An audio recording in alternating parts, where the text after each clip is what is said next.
The dusk had settled over the city like a soft blanket, tempering the day's bustle into the calm of the night. The cityscape, a jagged silhouette against the twilight sky, was punctuated by the flickering of streetlights coming to life one by one. The streets, now less crowded, echoed with the sounds of the day's last hurrahs, the distant hum of traffic, the faint laughter of nightgoers, and the occasional siren cry that reminded everyone that the city never truly sleeps. Officer Jake Harrows, clad in his navy blue uniform, which had gathered the day's dust and wear, paced his usual route through the heart of downtown.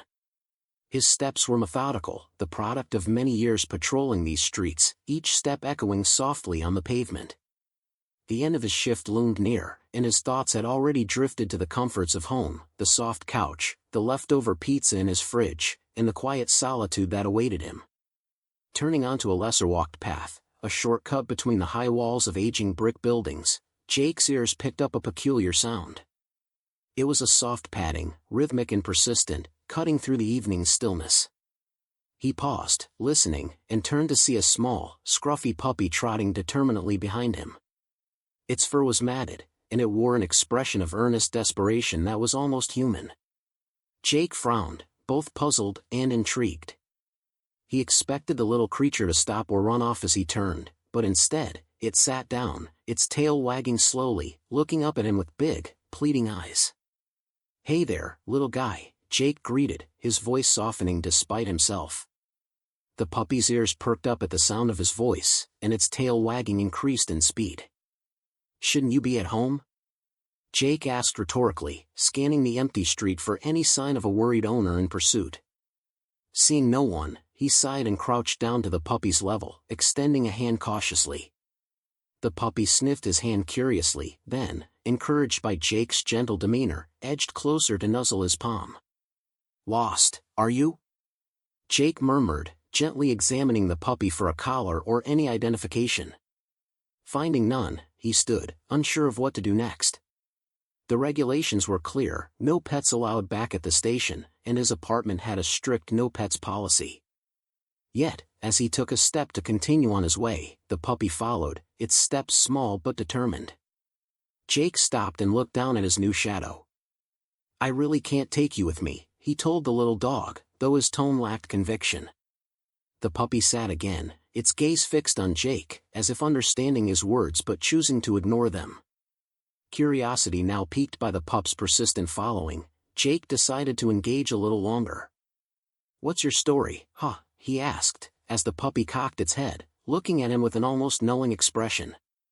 The simplicity of the moment, a man and a dog on a quiet city street, felt strangely comforting. Resigned to the fact that he couldn't just leave the puppy alone on the streets, Jake glanced around once more, then made a decision. "All right, you can follow me to the end of my beat. Then we'll figure something out for you," he declared, a hint of a smile playing on his lips despite the day's fatigue. As they walked, the puppy kept pace, its small legs working double time. Jake watched it from the corner of his eye, admiring its tenacity.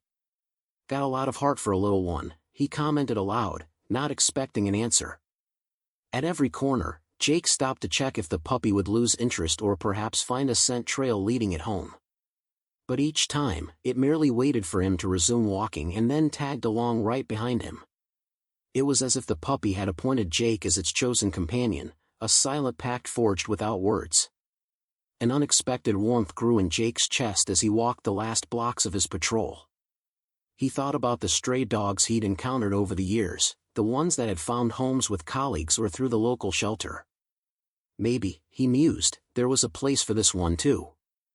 As they approached the end of his patrol route, the city's noises growing softer as the night deepened, Jake felt a tinge of regret. He had gotten used to the little footsteps echoing his own, a companionship he hadn't realized he'd needed until now. Just my luck, he chuckled softly, to find a buddy on the no pets allowed night. Reaching the edge of his jurisdiction, where the bright lights of downtown gave way to the dimmer, residential streets, Jake stopped. He knelt beside the puppy, which sat expectantly, its breath coming in small, eager pants.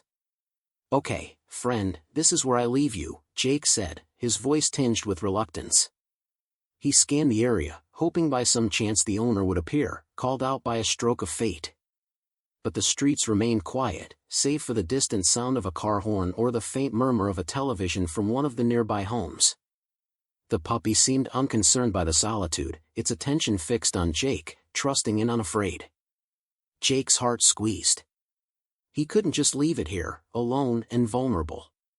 "Come on then," he decided, his voice resolute.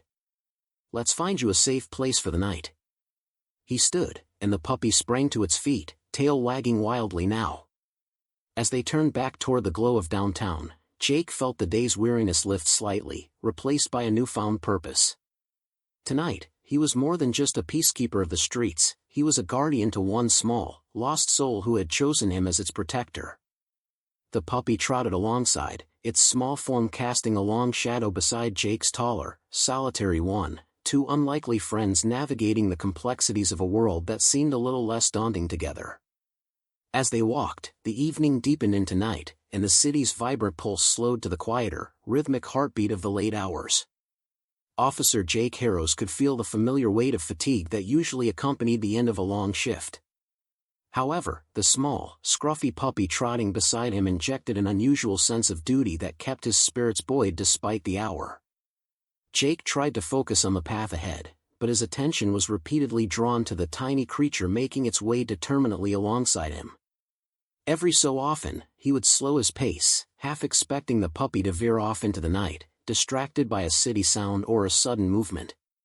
But each time, the puppy merely paused, its small tail wagging in the dim light, and waited for Jake to continue walking. Finally, at a quieter part of the street where the noise of traffic faded into a soft hum, Jake stopped. He looked down at the puppy, which sat back on its haunches, looking up at him with what could only be described as a mix of hopefulness and expectancy. "You really aren't going to leave me alone, huh?" Jake muttered, not without a hint of admiration. The puppy responded with a gentle yip, as if affirming its silent vow to stick by him. With a sigh, Jake crouched down to the puppy's level, this time examining it more closely. He noted the dirt and tangles in its fur, signs of neglect, or perhaps just a very rough day. More importantly, he checked again for a collar, a potential clue to its home or owner. This time, his fingers found a thin, almost hidden, strap around the puppy's neck, covered by matted fur. Attached was a small, metal tag, not much larger than a dime. Jake squinted in the low light, trying to make out the etched words, but found it was just a series of numbers, possibly a phone number, worn and barely legible. Curious, he felt around the collar more thoroughly, and his fingers brushed against something unexpected. Tucked under the collar was a small piece of folded paper, damp from the night's moisture but still intact. With gentle fingers, Jake unfolded the crumpled note, holding it up to the nearest streetlight. The handwriting was hurried, almost frantic, and it took Jake a few moments to decipher the scrawled message. "Help," it read. "My sister is stuck and can't get out. Please help us. Apartment 24B, Mill Street." The simplicity and urgency of the plea struck a chord in Jake's heart. He read the note again, ensuring he understood the gravity of what was being asked. The puppy watched him intently as he processed the information, its small body tense as if it understood the seriousness of its mission. Jake's mind raced. Apartment 24B, Mill Street was not far, in fact, it was within his patrol area. It was a part of town known for its densely packed apartment blocks, many of which were old and poorly maintained. Jake stood up, the note clutched tightly in his hand. "Looks like you've got a job for me," he said to the puppy, which seemed to perk up at his words. "Let's go find your sister."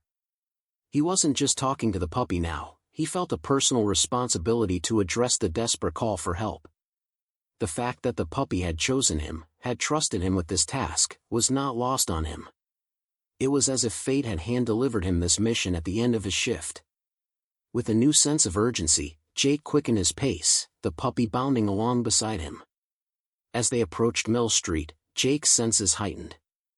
The neighborhood was quieter, the streetlights casting long shadows across the facades of the aging buildings. Apartment 24B was in one of the older structures, its exterior brickwork chipped and windows dimly lit. Upon reaching the building, Jake hesitated at the entrance. It was late, and he was about to wake someone up based on a note from a puppy's collar, an explanation that sounded absurd even in his own head. But as he glanced down at the puppy, which sat waiting for instructions, any doubts dissipated.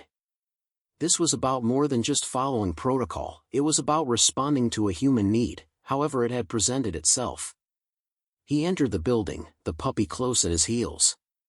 The interior was as worn as the exterior, with peeling wallpaper and a musty smell that spoke of years of neglect. The hallway was dimly lit, each floor marked by aging signs next to an equally old elevator. Jake opted for the stairs, not trusting the elevator's reliability. As they ascended to the second floor, the puppy seemed to sense they were close. It scampered ahead, its nails clicking on the worn wooden steps. At the second floor, Jake followed the hallway numbers until they arrived at 24B. The door was nondescript, like all the others they had passed, but now it held the weight of potential crisis behind it. Jake knocked firmly, his other hand resting on his service pistol, not out of expectation of a threat, but out of habit and caution. "Police," he called out, his voice firm. "Open up. We received a call for help." Silence greeted his announcement. He knocked again, louder this time, the sound echoing down the hallway. Still, no response came from inside 24B. Jake's mind raced through the possibilities. Was the sister inside, unable to reach the door? Was there a more sinister reason for the silence? Frustration and concern mounting, Jake tested the doorknob, finding it unlocked. He pushed the door open slowly, announcing himself again, "Police. Is anyone here? We're here to help." The apartment was dark, the only light coming from the hallway behind him. As his eyes adjusted, he could make out a sparse living room, furniture old and minimal. There was no sign of anyone immediately visible. "Hello?" His voice was louder now, a command more than a question. He stepped inside, the puppy darting past his legs into the apartment.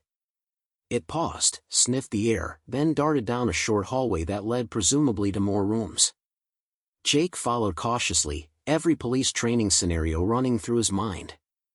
As he reached the hallway's end, he turned into what appeared to be a small kitchen. There, huddled under the table, was a small girl, no older than 8 or 9. Her eyes were wide with fear, and she was visibly shaking. "It's okay," Jake said softly, holstering his weapon and crouching down to her level. "I'm here to help. Your brother sent us." He remembered the note, the urgent plea for help, and realized the mistake in his words even as they left his lips. "My brother," the girl whispered, her voice quivering. "He's not here. He left the note because he thought you would come faster for him." Confusion washed over Jake for a moment before understanding dawned. The girl was alone, the brother had used the only tactic he thought would work. Jake reached into his pocket, pulled out the crumpled note, and held it out to her. "This note? Your brother wrote this?" The girl nodded, her eyes never leaving his face. "He went to find food. We haven't had anything since yesterday. He thought if he left the puppy with a note, someone would help faster." The simplicity and desperation of the plan struck Jake hard. He looked down at the puppy, which had come to sit beside the girl, its role as messenger complete. This was more than a call to duty, it was a call to humanity. "Okay," Jake said, his voice steady despite the turmoil inside him. "You did the right thing. We're going to help you, okay? Let's get some lights on and see what we can do about getting you both some help." As he stood and moved to turn on the light, the weight of the little girl's trust in him, and her brother's desperate ingenuity, settled on his shoulders, not as a burden, but as a profound duty to protect and serve. With the lights of the small kitchen flickering to life, the dim glow illuminated more than just the bare essentials of a lived-in space, it highlighted the stark reality of a child's plight, visible in the eyes of the little girl hiding beneath the table. Officer Jake Harrows folded the note and tucked it back into his pocket, his mind racing as he processed the gravity of the situation. The urgency in the child's handwriting, the direct plea for help, it was all laid bare in an environment that spoke volumes of neglect and desperation. "Hey, it's going to be all right," Jake assured the girl, his voice a calm, grounding presence in the cramped kitchen. He knelt down to her level, making sure to keep his tone soothing. What's your name? Emma, the girl replied, her voice a soft whisper, barely audible over the hum of an old refrigerator in the corner of the room. Emma, I'm Jake. I'm here to help you and your brother. Can you tell me a little more about what happened? Jake asked, his eyes gently probing for trust. Emma nodded, her fingers twisting a frayed edge of her worn t-shirt. It was just a plan, to make someone come faster. Joey thought, if it seemed really bad, you'd come for sure. Jake's heart tightened at the mention of such a strategy, one born out of desperation by children. Where is Joey now?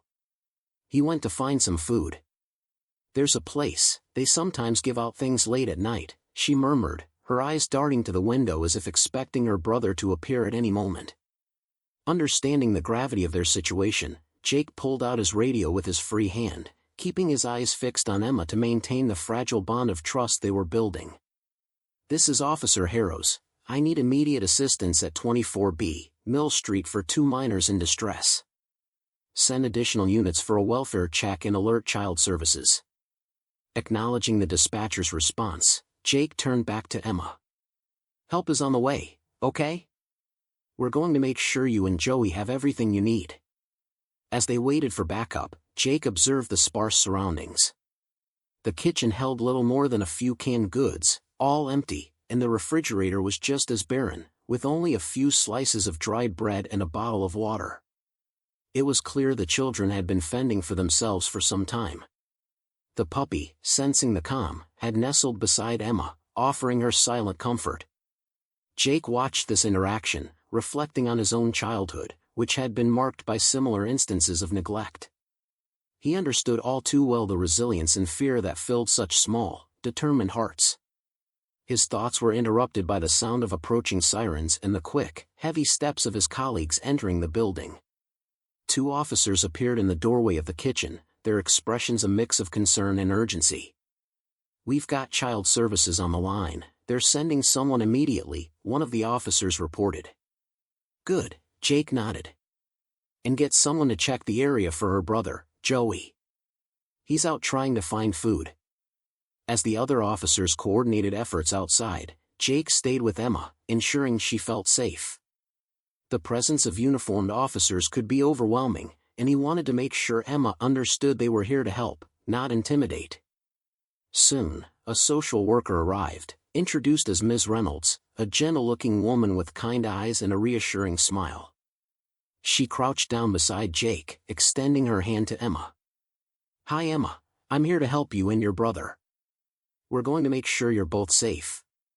Emma looked between Jake and Ms. Reynolds, her gaze lingering on Jake, searching for confirmation. Jake nodded encouragingly, squeezing her shoulder gently. It's okay, Emma. Ms. Reynolds is going to help us. With the social worker's arrival, Jake knew Emma would be in good hands. He stood up, speaking softly to Ms. Reynolds about the situation, all the while keeping an eye on the girl. His phone vibrated in his pocket, a text message from one of the officers outside. They had found Joey not far from the apartment, a box of discarded pastries in his hands, acquired from a local bakery that gave away unsold goods at the end of the day. Jake excused himself, stepping out to meet Joey as the officers brought him back. The boy, barely 10, had the same fierce determination in his eyes as his sister. He looked up at Jake with a mix of fear and defiance. Are you the police officer who found my sister? Joey asked, his voice steady despite the obvious signs of fatigue and hunger. Yes, I'm Officer Harrows. Your sister is safe, Joey. We're going to take care of both of you, Jake assured him, guiding him back to the apartment. Seeing Emma and Joey reunite, embracing tightly as if they hadn't seen each other in years, was a poignant reminder of the bond they shared. It was a bond forged in adversity, strengthened by necessity. Ms. Reynolds took over from there, ensuring the siblings had immediate care, arranging for them to be taken to a local children's shelter where they could sleep safely and receive proper meals. As she did, Jake filled out the necessary reports, detailing the situation for official records.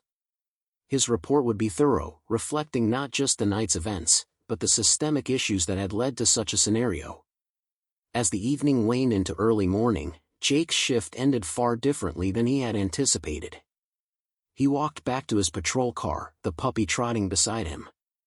He couldn't help but smile down at the little creature that had changed the course of the night with its persistent following. "Looks like you're coming with me, little guy.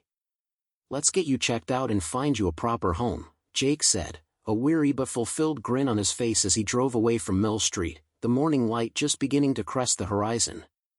Reflecting on the night's events, Jake felt a renewed sense of purpose. His role as a police officer had once again proven to be about more than just enforcing laws. It was about making a tangible difference in the lives of those who needed it most. The realization that he had altered the trajectory of 2 young lives filled him with a profound sense of responsibility and compassion, driving home the importance of his duty to protect and serve, one that extended far beyond what could be written in any report. Officer Jake Harrows, his heart hammering with a mix of dread and determination, followed the small, scruffy puppy down the winding streets of the city's old quarter. The neighborhood, known for its dense, haphazardly built apartment blocks that rose like weary sentinels in the night, had long needed a fresh coat of care that never seemed to come. Each building they passed bore the scars of neglect: graffiti-tagged walls, broken windows patched with cardboard, and doors that hung on squeaking hinges. As they turned onto Mill Street, the air seemed to grow heavier, thick with the ghost of broken promises and forgotten dreams. The street lamps cast a pale, inadequate light, barely touching the deeper shadows that pooled in the narrow alleys and doorways. Jake tightened his grip on the leash he had improvised from an old piece of rope he found in his patrol car.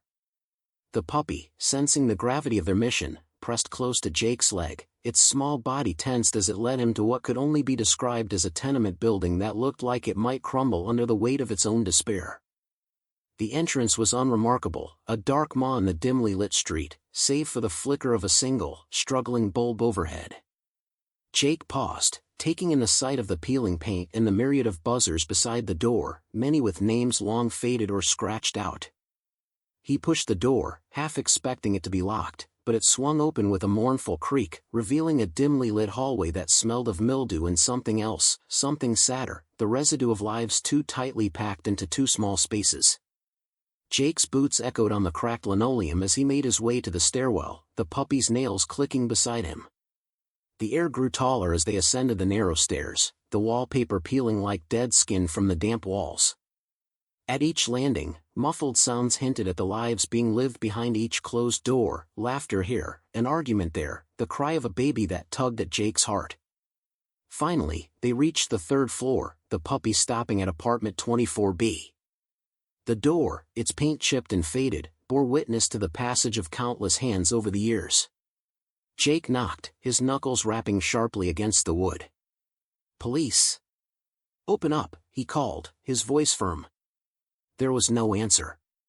He knocked again, louder this time. The silence that followed was oppressive, almost tangible in its intensity.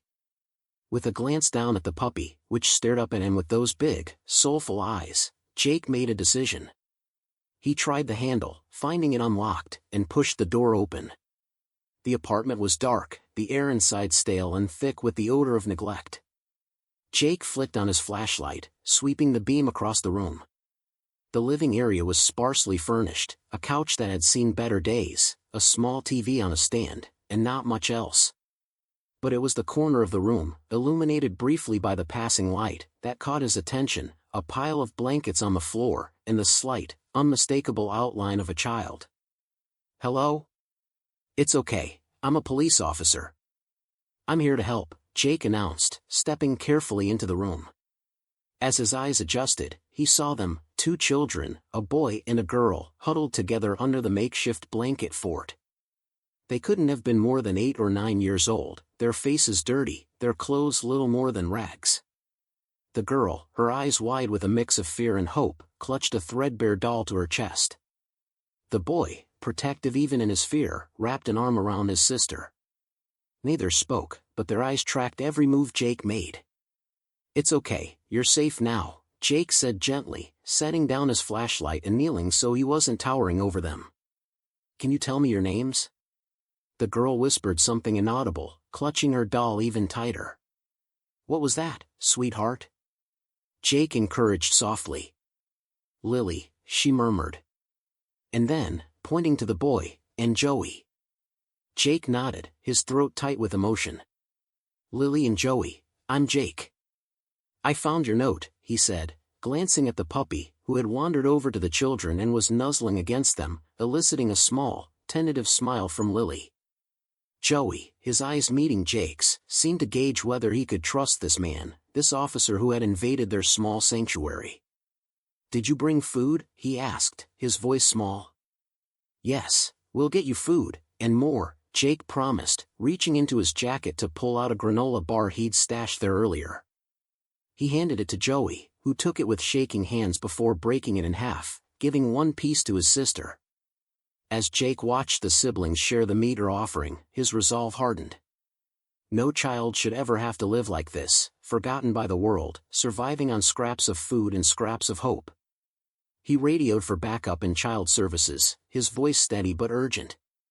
I need an ambulance and a child welfare officer at 24B, Mill Street immediately. We have 2 minors in severe neglect.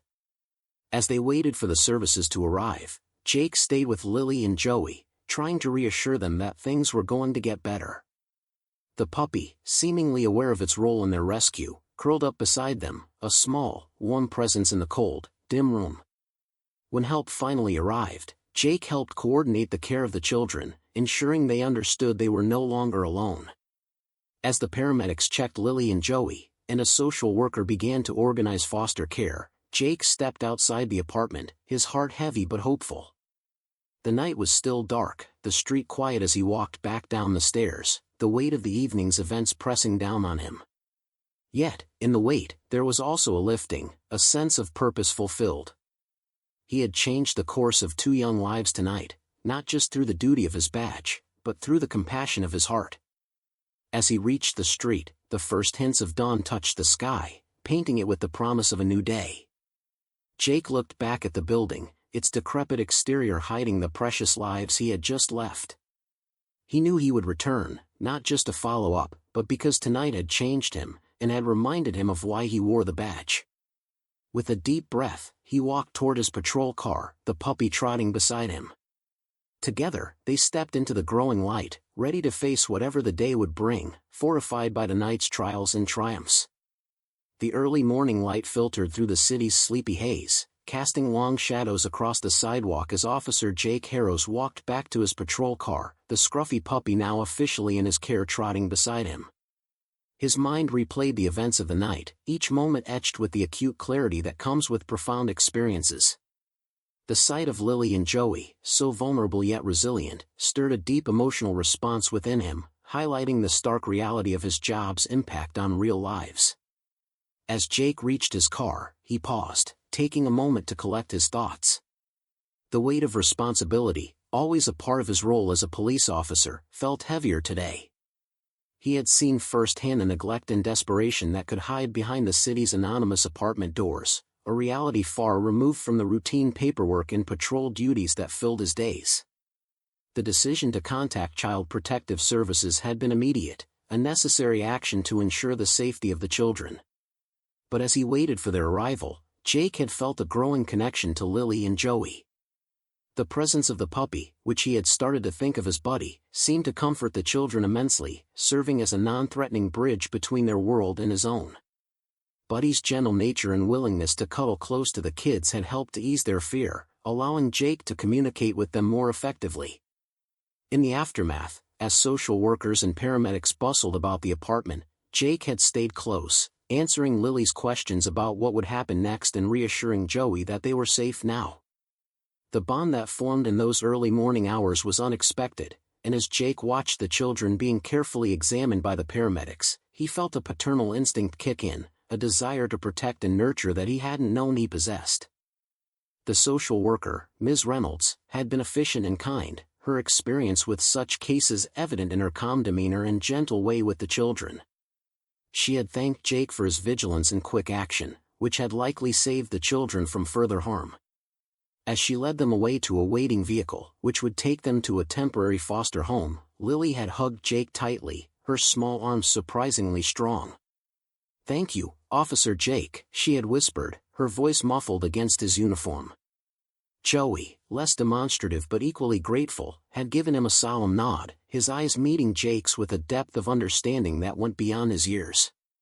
Watching the car drive away, Jake had felt a mix of relief and sorrow. Relief that Lily and Joey were now in safe hands, and sorrow that their situation was not unique in the city.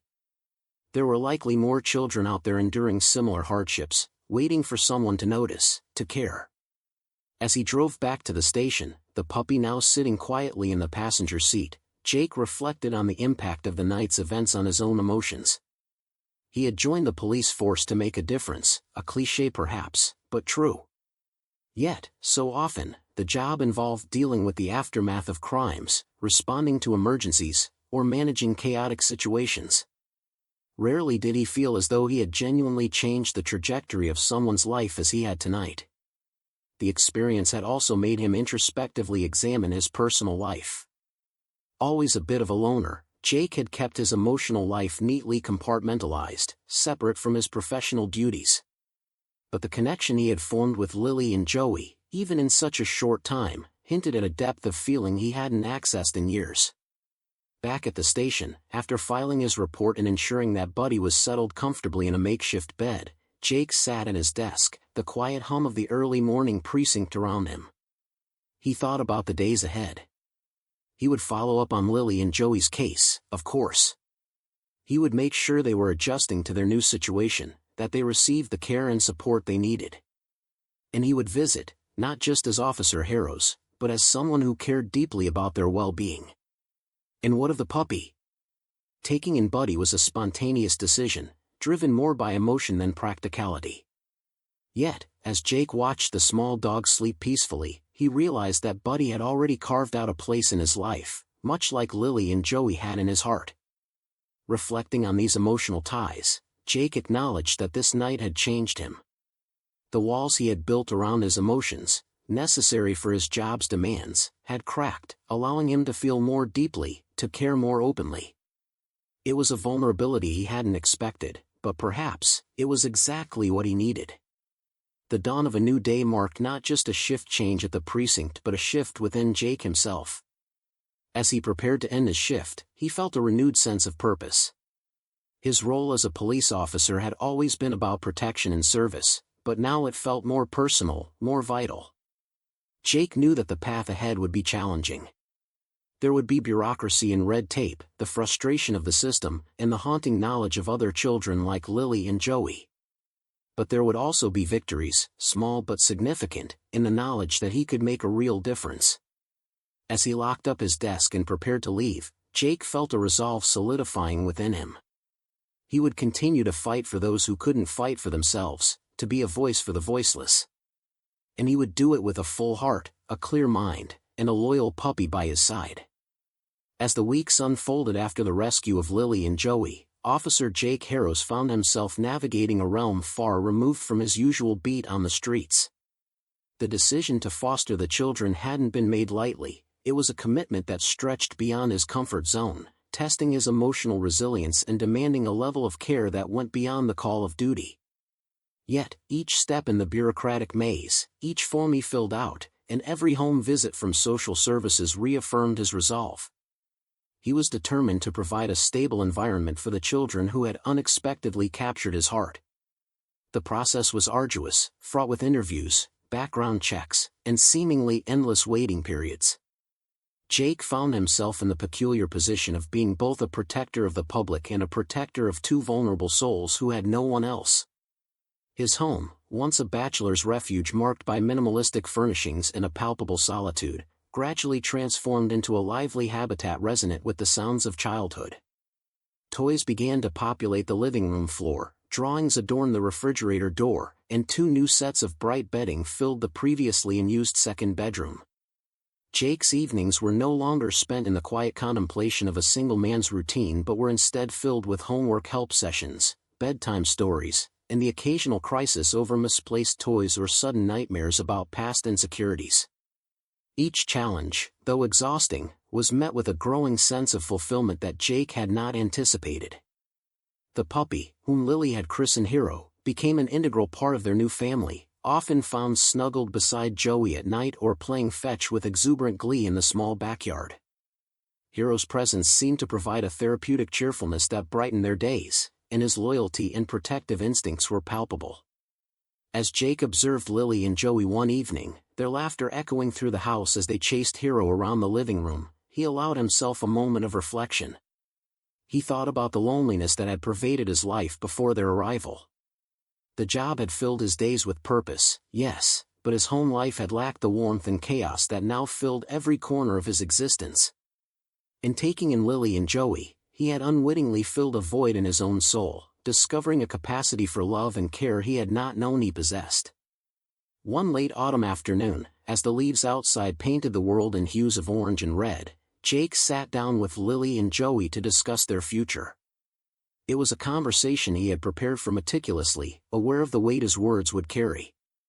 "Lily, Joey," he began, his voice tinged with a seriousness softened by affection, "I've been thinking a lot about us, about our little family here."